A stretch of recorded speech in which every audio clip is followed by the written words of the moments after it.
જંબુસર તાલુકાના ડાબા ગામમાંથી ચોંકાવનારી ચોરીનો બનાવ સામે આવ્યો છે, જેમાં ગત મોડી રાત્રે 2:30 થી 3 વાગ્યાના અરસામાં ડાબા ગામમાં મોઈનભાઈ મહેબૂબભાઈ ભટ્ટીના મકાનમાં તસ્કરો ત્રાટક્યા હતા। પ્રાથમિક માહિતી અનુસાર ચોરો રોકડા આશરે 1,05,000 રૂપિયા અને કાનની 2 બુટ્ટીઓ તેમજ નાકની એક નથણી જેવી કિંમતી વસ્તુઓની ચોરી કરી ફરાર થઈ ગયા છે।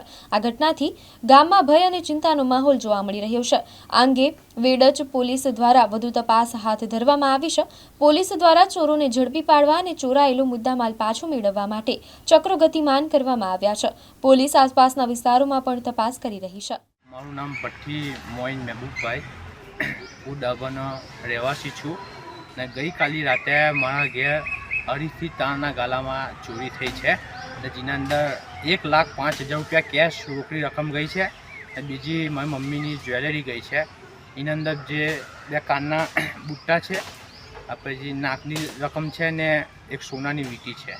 બીજું કે અમારા જે પેપર્સ ને ડોક્યુમેન્ટ હતા બધા જમીનના દસ્તાવેજ ને બધા એ બધું બહાર ફેંકી દીધું હતું। પાસપોર્ટ અમારા બહાર ફેંકી દીધા હતા ને બીજું જે સામાન હતું એ બધું બહાર ફેંકી દીધું હતું એમને અંદર ત્યાં આગળ ને આ જે રોકડી રકમ ગઈ છે એ બીજું।